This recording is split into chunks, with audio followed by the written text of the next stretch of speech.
Welcome to the Way Out Recovery Hour. I'm Bob Sharits, and I would like to wish everyone a wonderful day. Summer is here. Although interesting weather that we're having, it's starting to warm up, and that's nice. We'll be hitting the pool, we'll be hitting some water and doing all that stuff. I am going to talk a little bit about what to look out for in summer. That's really what our show will be about today. But welcome to the show. This is the Way Out Recovery Hour on KHTS, AM 1220 and FM 98.1. I also want to remind you to download the free KHTS app so that you can get news and weather and traffic and podcasts and all the cool stuff that they do around here at KHTS. We are the Way Out Recovery. We are an intensive outpatient program located locally here in Santa Clarita.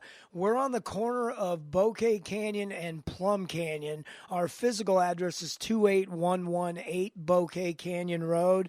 And if you're out and about, drop on by and pay us a visit. We love to have people drop in, have a cup of coffee with us, talk to us about your recovery, or even more importantly, if you or someone you love is suffering with any substance use or mental health issues, we would love to help you at our facility or help you find a place that can service your needs or your loved one's needs. Also, we can be reached at 661-296-4444. Again, that's 296-4444.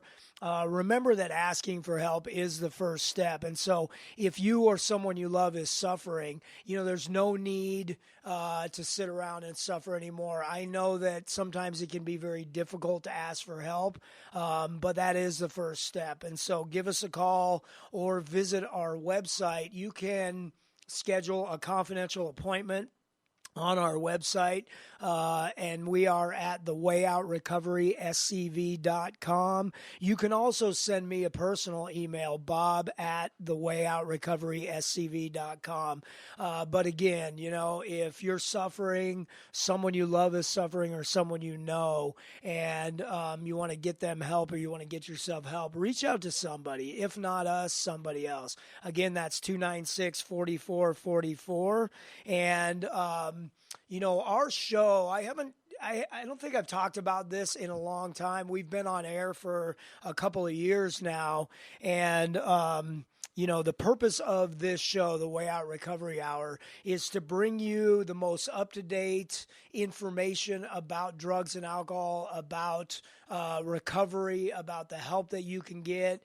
We also love to have guests within the community from local organizations that are designed to help people. So we'll have like Child and Family Center or Domestic Violence Center or College of the Canyons Health and Wellness, or any of the other organizations, Sheriff's Department, School District, anybody. There's a lot of crossover with organizations in the Santa Clarita Valley that end up helping a lot of the same people, because usually when somebody is suffering with mental health or substance use issues, there are a lot of other issues that are going on in their lives as well. And so it really does take a village. It takes a bunch of us working together. And so our show is designed to give you that information, as well as to bring on guests that will share their information with you, all for the purpose of you being able to help someone you love or yourself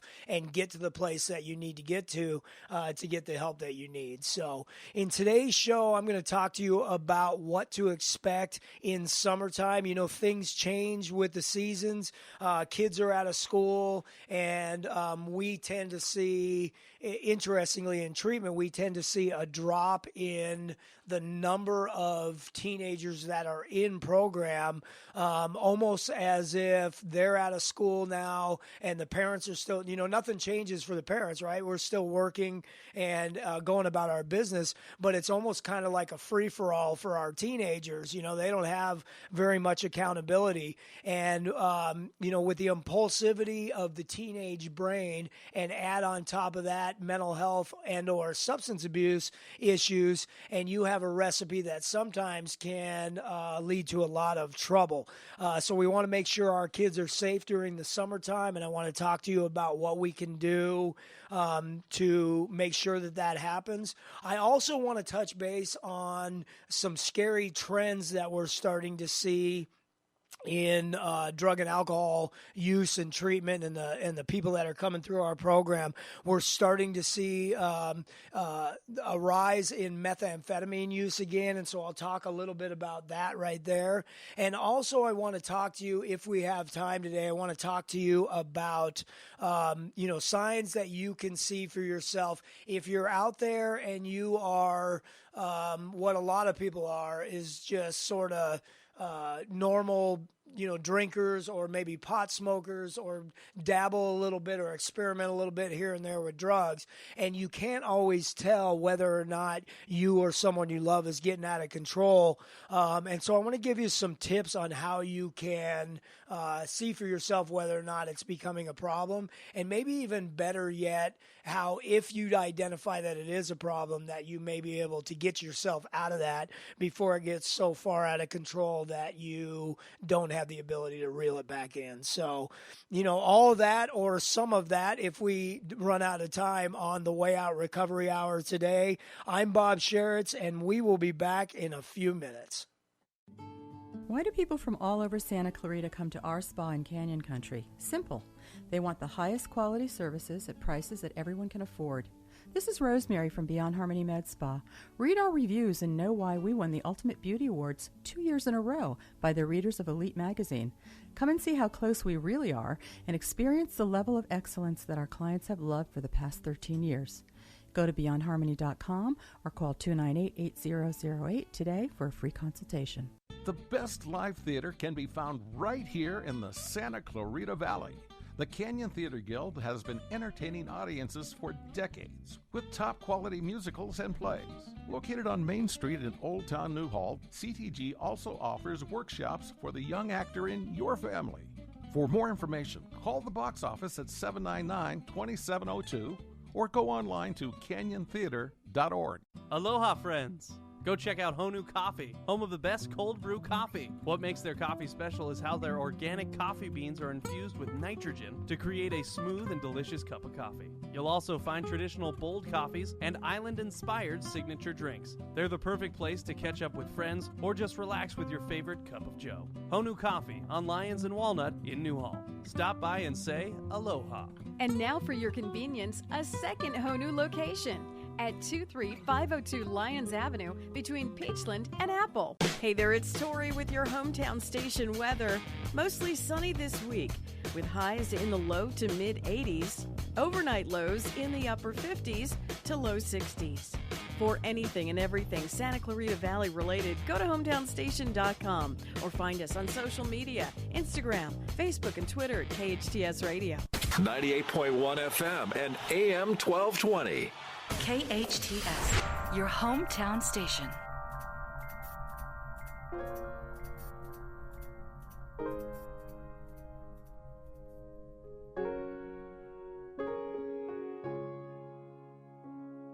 I got no excuses for all of these goodbyes.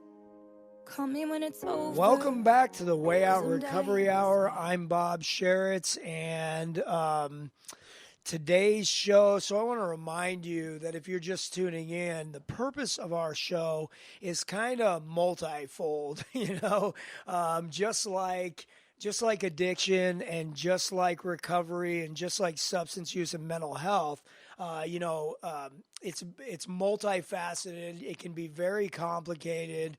There are a lot of nuances when it comes to the recovery process, a lot of different things that we have to look at. And so the nature of this show, it's an addiction recovery based show, is we can get into some really, really big topics. But the purpose, to never lose sight of the purpose of our show, is to provide you with information that you'll be able to use, and also resources that you'll be able to tap into. And so sometimes we'll do educational shows, and sometimes we will have guests that will share their resources and their services with you.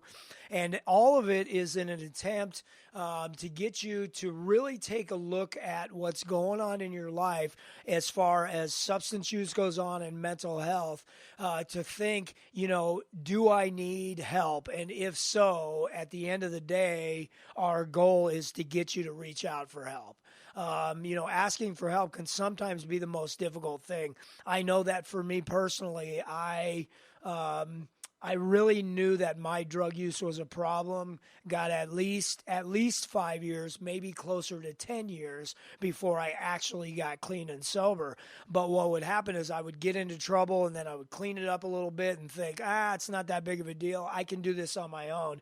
And I don't know what it is about the human brain, or maybe it's just my brain, that says I don't need anybody's help. I can do this on my own.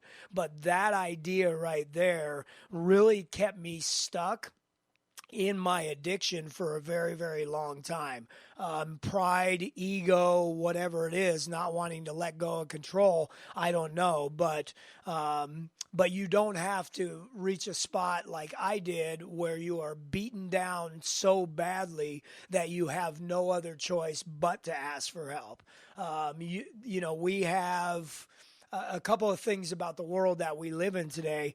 The drugs that are out there and the strength of the drugs that are out there, and the availability, maybe more than anything, the availability of the drugs that are out there are more than ever before. But we also live in a world where the availability and the effectiveness of treatment is more than it ever has been as well. And so there's no need for you to allow it to, or let it get as bad as I did. You don't have to wait till you're nearly dead or dead before you ask for help.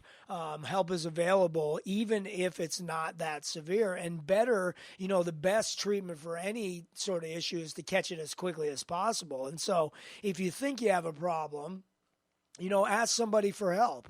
That's the purpose of this show. And you'll hear me say that a lot is, we want to get you thinking about your drug use. We want to get you thinking about your loved ones and how you can help them if you think their drug use is out of control. Speaking of which, there are sort of seasons to, I don't know so much about seasons to drug use once a person crosses a line into addiction, because I know for me that once it went from a point of me being able to choose when I got high to not being able to choose whether or not I got high, when it went from a luxury to a necessity, that didn't happen overnight, but it happened whenever it happened. When I got into that spot where I would qualify for what they call a substance use disorder or an addiction, and I didn't really have a choice on whether or not I picked up anymore, I just kind of was maintaining and had to go. Once it got to there, it was pretty much the same all the time. Like I had to have it every day, and I had to have it no matter what time of year it was, no matter what day it was, no matter what time it was. But generally speaking, for drug use, there are some seasons to it. It's really interesting is that when it's cold outside, and wintertime has hit, really after the holidays, we see sort of a drop in people that are accessing treatment. And I think that has a lot to do with, people aren't out as much playing. They're not out driving around under the influence. They're not out putting themselves in reckless positions. They're kind of, hunkered down in the cold weather and sitting and watching a lot of TV and maybe drinking just as much, but not really getting in as much trouble. And then we see big spikes around the holidays. So at the end of summer, as soon as like Thanksgiving hits or just before Thanksgiving hits, and we roll into that holiday season, we see a tremendous uptick in admissions into treatment. And I think the reason that we see that is because there are a lot more interventions. People are around families are getting together. We can see what's going on with each other. Those really important talks are coming along. Holidays are very sentimental, and so people are thinking about how their lives are and how their loved ones' lives are. And so there are a lot of talks about, how are you doing and can we help each other, and a lot of family interventions and things like that going on. And so we see a lot of people coming into treatment there as well. Summer times are very interesting. So welcome to summer, right? And summertime is very interesting in that drug use escalates in a couple of different ways. General population, or just about anybody, it escalates because people are coming out to play. There's a lot of barbecues, there's a lot of vacations, there's a lot of, outside activity. And so people are out drinking and using marijuana and doing other drugs and partying a lot more in the summertime. And so whenever there is drug use and whenever there's partying going on, trouble will follow. Whether or not you have crossed into a line of addiction, and I like to tell our clients this because we get participants in our program on all different levels. We get people who come in who are sort of just getting into trouble, who want to, stop it before it gets way out of control. And then we have people who come in who it's been out of control for a very long time, right? And so we're dealing with all different levels. But it doesn't have to get so out of control before you reel it in. And one of the things that I like to tell people is, you don't have to identify as an addict. So there's this misconception, right? Like you have to say I'm a drug addict in order to recover, and that's not the truth. You don't ever have to say that you are an alcoholic or say that you're a drug addict or identify as any of that to see that stopping using drugs or alcohol is going to benefit your life, right? And so you don't ever have to identify as an addict in order to get the help you need, but also you don't have to reach the levels that some people reach. You can get the help that you need long before you get in any serious trouble. And so one of the things that I'm going to help you look at today is how to identify that trouble as well. So summertime, people come out and play, but what happens I want to specifically talk about teenagers real quick. We're all out of school. But for parents, we're still working, we're still doing our thing, we're still, going, and our teenagers kind of have a free for all. And so a lot of teenagers get in trouble during the summer, or maybe more accurately is to say that their drug use gets really out of control during the summer. Because what we see with teenagers is at the end of summer, when school starts back up, within about a couple of weeks into school, we'll start to get a lot of teenage admissions into our treatment program. And that's because the kids have been sort of running wild as a free-for-all all summer long, and they don't have the ability to reel it back in now that school is here again. So what I want to talk to is the parents of those teenagers right now. What can you do to help your kids so that it is not a free-for-all for them and they're getting out of control? As I say that, those of you that are listening that have teenagers, probably a great majority of you are thinking, well, those aren't my kids. I don't ever have to worry about my kids. They don't use drugs. They're cool. They're not out of control. I want to say this, and I'm not, I want to say be careful with that sort of attitude. National statistics say that by the time a parent finds out that their kid is using anything, and usually it starts with nicotine more than anything else, but also marijuana is one of the things that people do first. And also, believe it or not, a lot of kids start more with alcohol than they do with marijuana. And when it comes to alcohol use with teenagers, you can only guess where most of them are getting it, in their own home. And so one of the things that we want to be careful of as parents is that we, don't have a ready supply of alcohol for my teenagers and their friends to get to while I'm at work and they don't have anything to do during school, right? And so but when I'm talking about teenagers getting in trouble, and if you're that parent thinking, not my kid, I want to tell you that national statistics say this, that of those drugs that I just mentioned, that a teenager, by the time a parent finds out that their kid is using any of those things, they've already been using for 18 months. So by the time a parent, and this is just generally speaking, some parents catch it right away and some parents don't. But overall average, by the time a parent finds out that their teenager has been using drugs, they've already been using for a year and a half.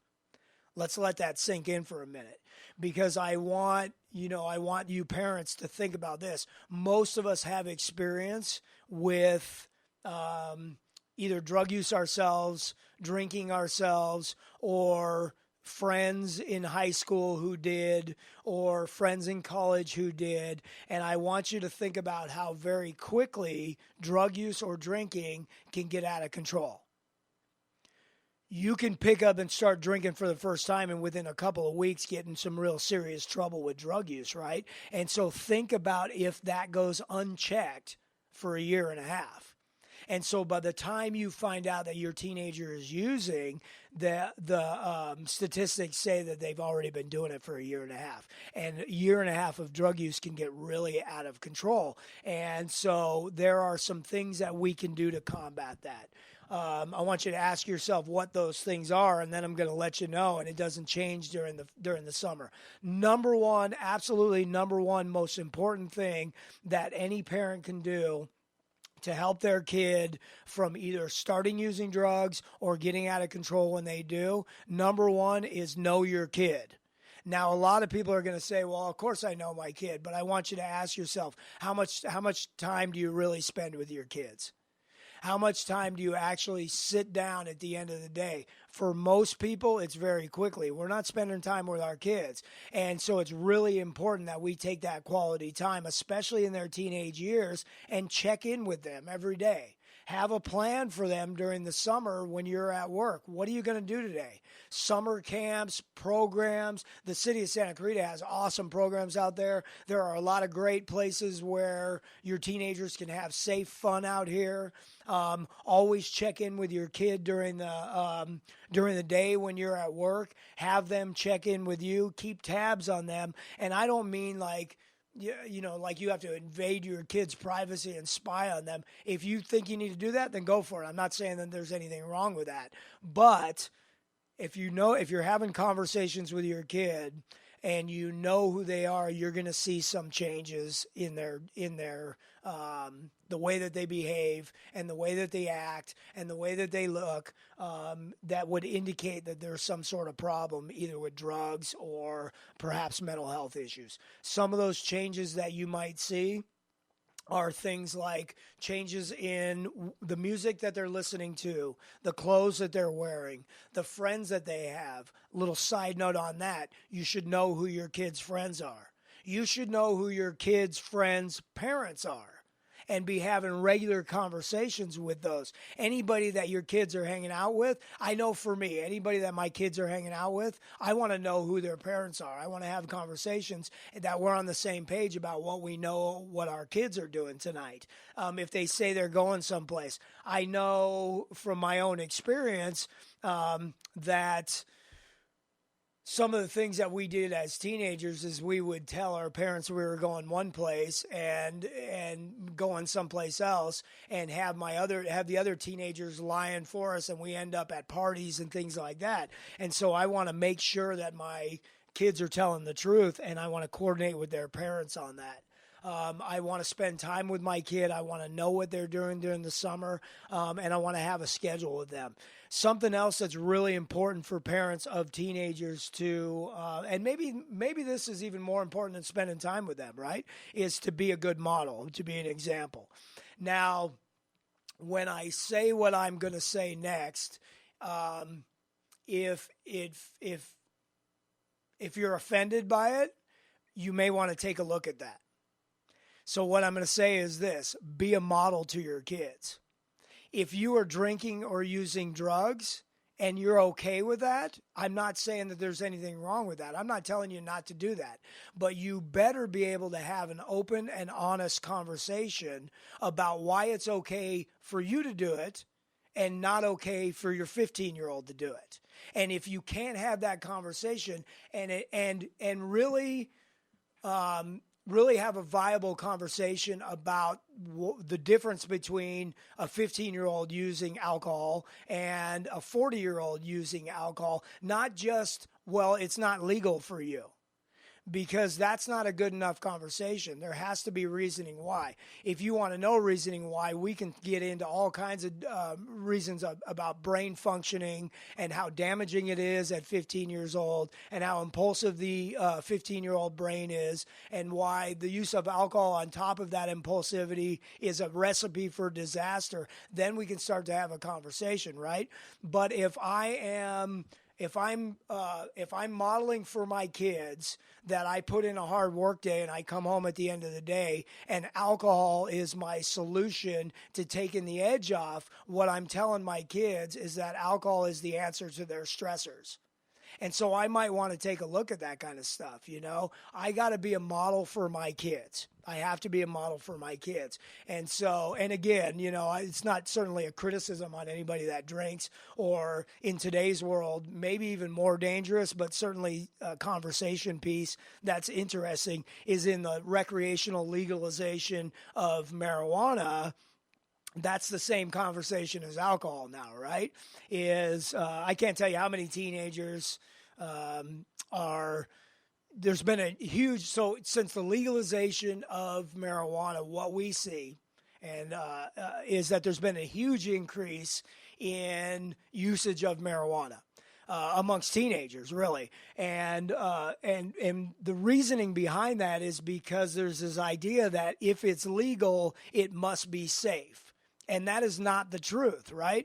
It is no different than prescription medications being legal. They're still just as dangerous. It's no difference than alcohol being legal. It's still dangerous. Oh, and by the way, aside from nicotine, alcohol, which has been legal forever, right? Alcohol is the most dangerous drug that there is. But we don't have that kind of attitude about it. And so we're seeing the same thing happening with this sort of marijuana revolution that's going on right now. You know, it's legal and everybody's like, woohoo. And my answer to that, you know, the teenagers go, well, why not? It's legal. And I say, well, it's not legal for you, first of all. And let's talk about the reasons why. And I always go back to brain development when it comes to teenagers. Even advocates of marijuana use and the legalization of recreational marijuana use are not going to advocate that teenagers use it. And so if you are an adult and you're using marijuana or alcohol and you're using it responsibly and you're using it recreationally, make sure that you are having the conversation as to why it's not a good idea for your kid, right? Because I'm telling you, man, you just if you model that and you aren't keeping tabs on what's going on with your kids during the summer, your kids can get in a whole lot of trouble with, the free-for-all of summer. So, I put that out there not as I don't know, I don't want to sound doom and gloom or anything like that, but I do put it out as a strong warning to any parents out there who have teenagers. Now that summer is here, we have to keep an extra eye on our kids and see what's going on and make sure that they're going to be safe through this summertime. When we come back after the break, I want to talk to you about some of the scary trends in drugs that are going on out there, specifically with methamphetamine. It's coming back, and we will talk about that and what we're seeing in drug treatment and why it is needs to be talked about and why it needs to be noted. A very scary drug, methamphetamine. So I'm Bob Sharits. This is the Way Out Recovery Hour. We'll be back in a couple of minutes. The Art Gallery of Santa Clarita Artists Association, located in downtown Newhall on 6th Street between Railroad and Main, features local members' original artwork with changing exhibits every 2 months. Purchase affordable art for your home or as gifts. Open Friday through Sunday or by appointment. Artists wishing to join the SCAA can visit santaclaritaartist.org, come to our free monthly meetings at Barnes & Noble, or stop by the gallery. For upcoming shows, check us out at santaclaritaartist.org. We make visual art visible. Get ready for some fun in the sun because summer has begun. Your hometown station has your way in to make a splash at Six Flags Hurricane Harbor, now open daily for the 2019 season. With nearly 25 slides and water attractions, Six Flags Hurricane Harbor is the place to beat the heat. Keep listening for your chance to find your splash at Six Flags Hurricane Harbor for free. Not a winner? You can still get the coolest deals on tickets, season passes, and memberships at sixflags.com today. If you have a doorbell, you can have CBD delivered by Ease.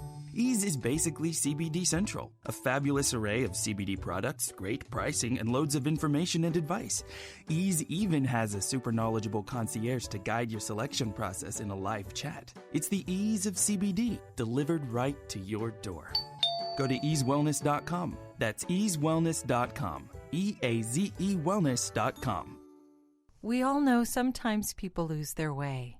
If you or someone you know is struggling with addiction, the Way Out Recovery SCV may have the answers you've been waiting for. The Way Out is the premier intensive outpatient treatment center serving Santa Clarita. Asking for help is the first step.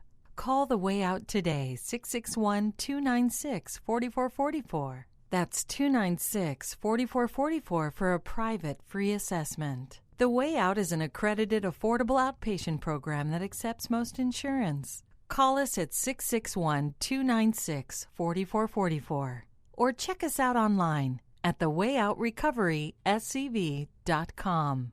Quit battling with yourself. Ask The Way Out for help today. You already know Salt Creek Grill has the best food in our valley. Well, now you can have Salt Creek's gourmet meals catered to your event. I'm Greg Amsler, owner of Salt Creek Grill. I'd like to introduce you to a new level of catering, featuring our catering director, Tamara Levine. Salt Creek Grill creates memorable experiences, which leaves our clients and guests with a sense of awe and excitement. From menu development to picturesque presentation, you'll enjoy culinary excellence and creative catering. Salt Creek Grill, a new level of catering. Your hometown station, KHTS. Welcome to the Way Out Recovery. The following is paid programming and does not necessarily reflect the opinions of KHTS or its ownership.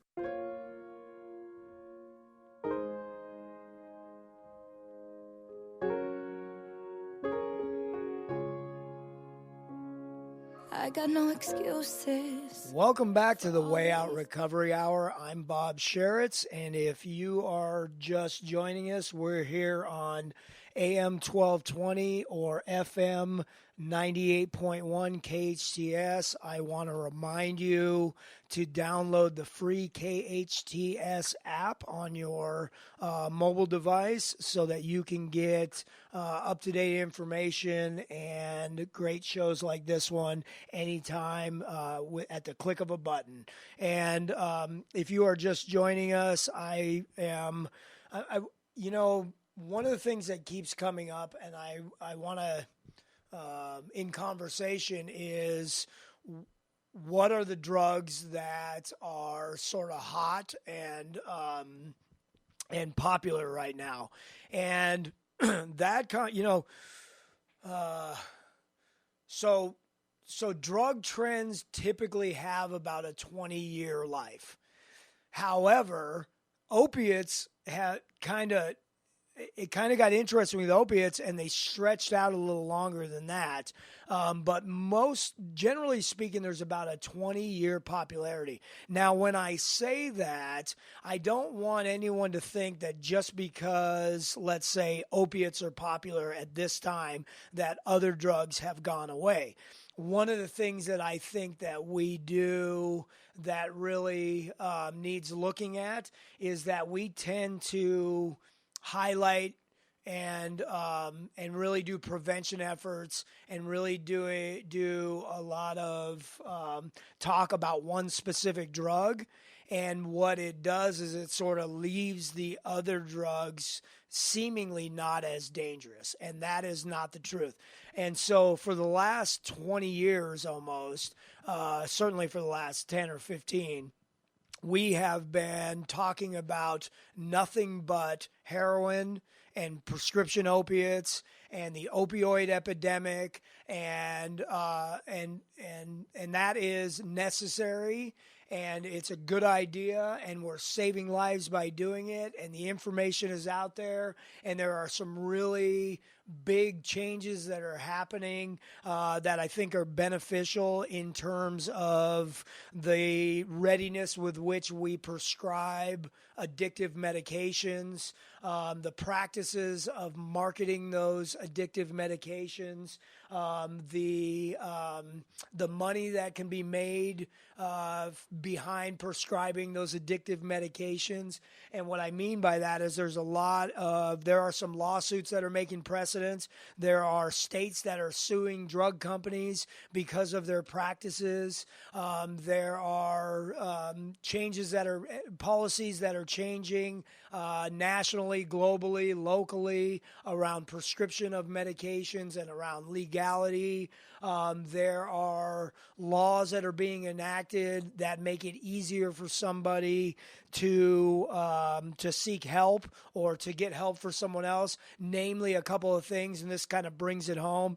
One thing that people may not know about is the Good Samaritan Act or bill or law. Anyway, it's called the Good Samaritan. What it is it says that if you call emergency services on somebody who's overdosing from drugs, that when they show up, even if you're under the influence, that you're not going to get in any trouble. And so it makes it safer for people who are using drugs together to be able to call for help if somebody overdoses without the fear of getting in trouble because they're using drugs themselves. There are some exceptions to that. Obviously, if you're driving around under the influence, or if you have a large amount, or if you're putting other people in dangerous situations, then the law is going to want to take a look at that. But that's a change that has helped quite a bit in terms of getting people the help that they need and to getting them into treatment programs and things like that. Also, locally, I want to talk about the changing attitude of I want to give kudos to law enforcement. And maybe this is probably nationwide, but certainly we have seen it locally. I grew up in Santa Clarita. My parents moved out here in 1976. I went to Soledad Canyon Elementary School, which is not even there anymore, but it just tells you how long that I've been here, right? And when I was a teenager, and then a little later on in early adulthood, if you had drugs on you, or you were under the influence, or you were selling drugs, drugs or whatever was going on, law enforcement came down hard on you. They threw the book at you. You were getting prosecuted. You were doing time. There weren't programs being offered. And what I've watched happen over the last, I don't know how many years, certainly at least 10, maybe longer than that, is that law enforcement, especially, we have a program out here called the Juvenile Intervention Team, the Sheriff's Department, the J Team.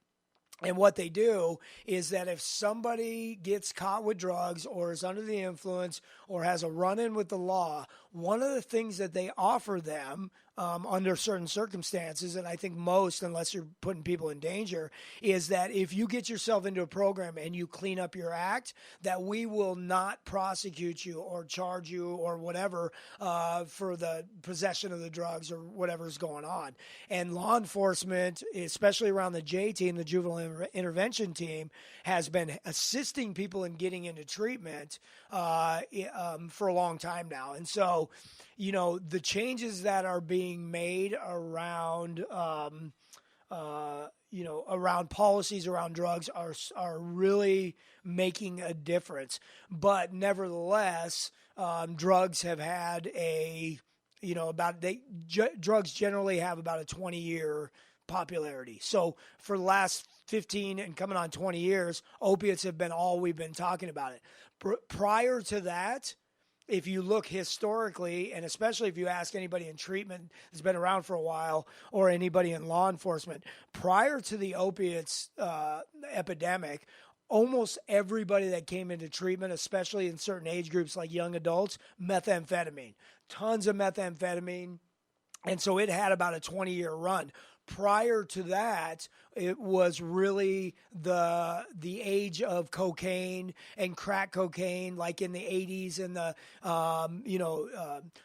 late 70s, going into the early 90s was really about cocaine and about crack. And then methamphetamine came around. It was all about meth. And then opiates came around. Now, again, to say that in the middle of that, people were using all kinds of drugs, but those were the popularity.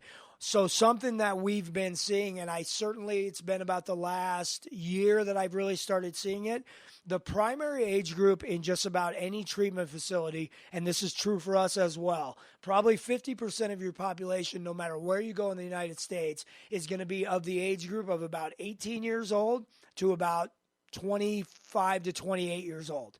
So really what we call transitional age youth, college age youth, young adulthood. I remember being that age, and I remember being 19 and 20 and 21, and you couldn't tell me anything. I knew everything. I was invincible. I couldn't do enough drugs. Let's go. There was no bad ideas. And so I understand why that's the most popular age group. But especially in that age group, what we were seeing a couple of years ago is we were seeing people come in who were addicted to opiates, a lot of heroin use, and what they were doing is they were doing methamphetamine occasionally, so meth would come around.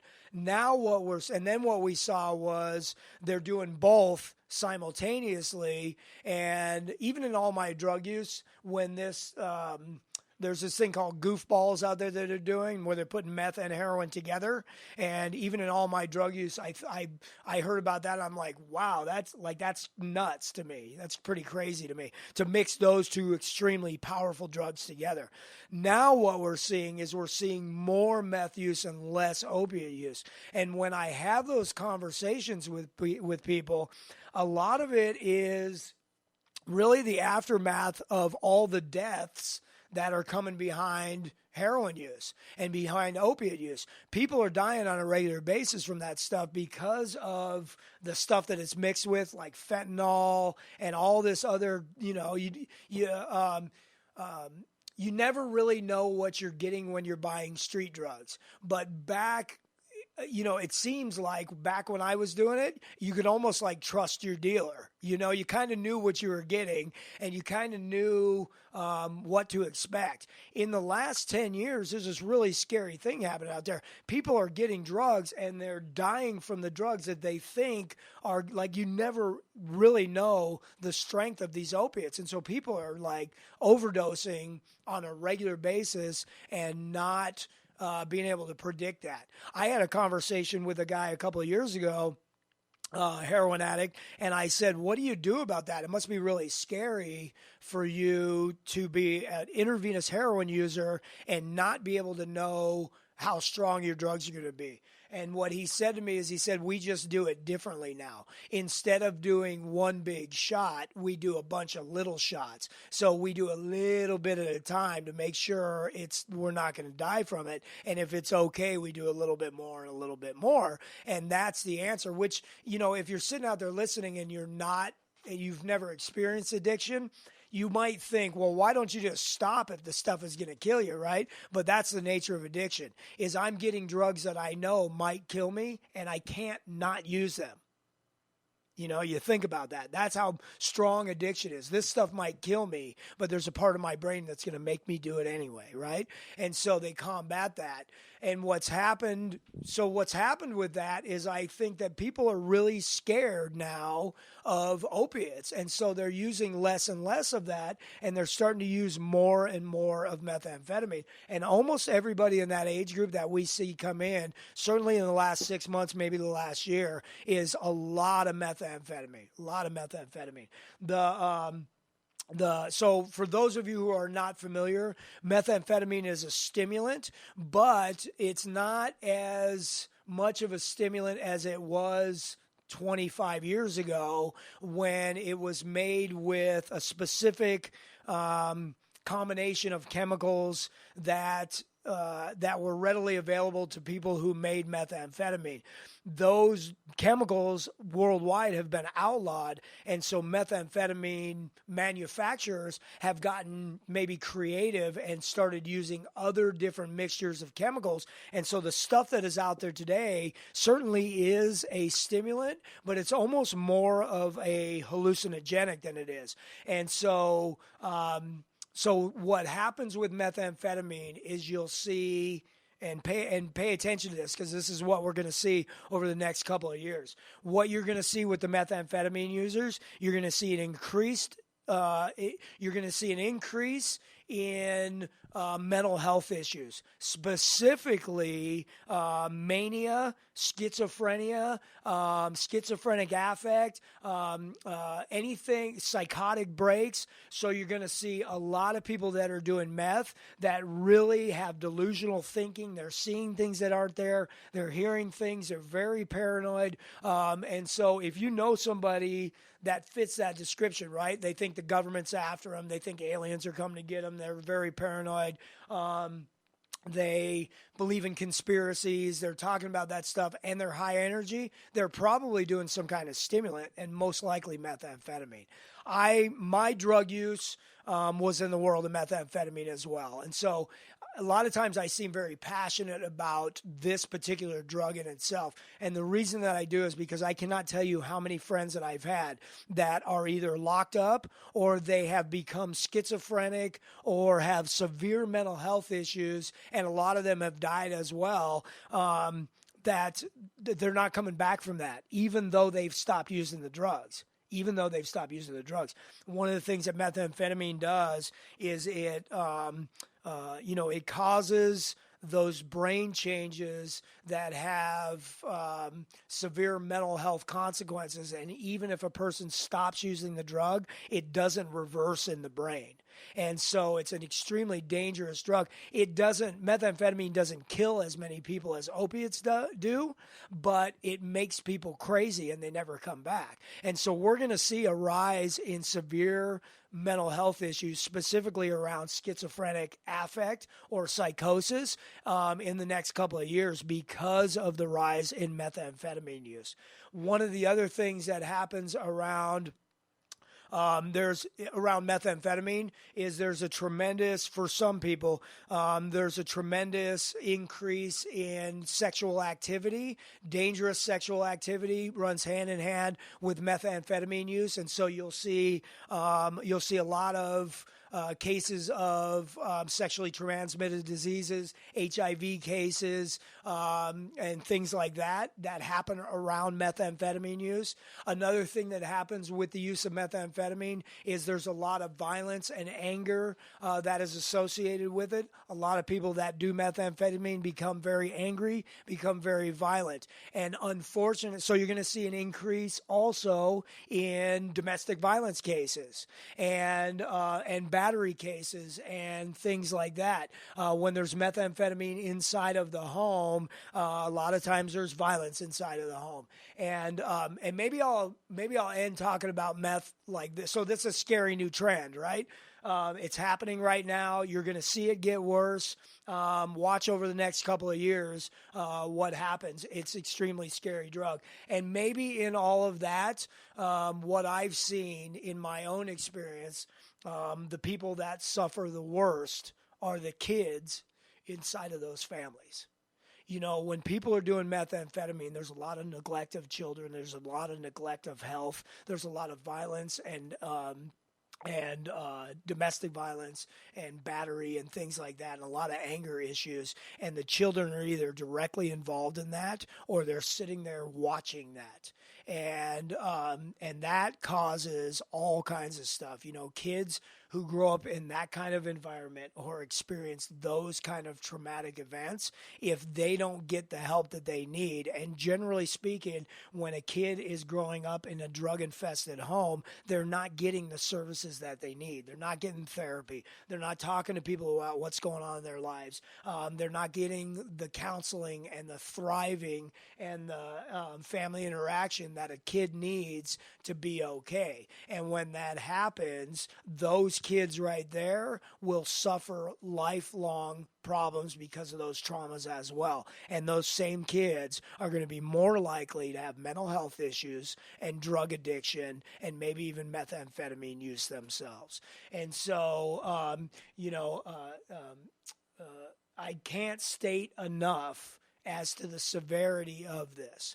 I'm going to wrap it up by saying this, that the scariest new trend that I'm seeing in the drug world is methamphetamine use. And if you or someone you love is showing signs or symptoms of using methamphetamine, you need to get help as quickly as you possibly can and reel it back in.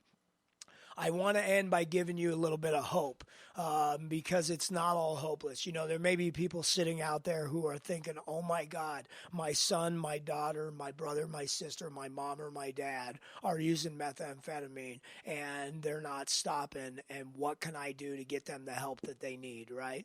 I will tell you this, that when somebody finally asks for help, that there is treatment available and there is help and there is recovery. I will tell you that I had a 20-year intravenous methamphetamine use, and if you would have talked to me before I got clean and sober, you would have thought to yourself, this guy is insane. There's no hope for him. There's no coming back. And so a lot of the stuff that I talk about is from my own personal experience. And if you would have asked me before I got clean and sober, I would have told you the same thing. There's no hope. It is absolutely 100% hopeless. There is no changing it. For years and years and years, I wanted to stop what I was doing and was unable to do so. And things were happening in my life as a result of methamphetamine use that I were out of my control. And I wish with everything I could have stopped. And then when I finally was able to ask for help and I got the help that I need, everything has changed. And so even for the most severe cases, there is absolute hope. I will tell you that. If you want to have a bigger conversation about that and you want to talk to me about hope and help and recovery and love and kindness and living life to the fullest and doing all of that stuff, give me a call, send me an email. Call my cell phone, 661-383-6550, or send me an email, bob@thewayoutrrecoveryscv.com. Might have been a little bit of a heavy show, but I hope I gave some good information today. Please give us a call over at The Way Out at 296-4444 or drop me an email, bob@thewayoutrrecoveryscv.com. Join us here again next week at KHTS. Don't forget to download the app. We're here on AM 1220 or FM 98.1. I'm Bob Sharits. This is The Way Out Recovery Hour. Have a great day. She's so grateful.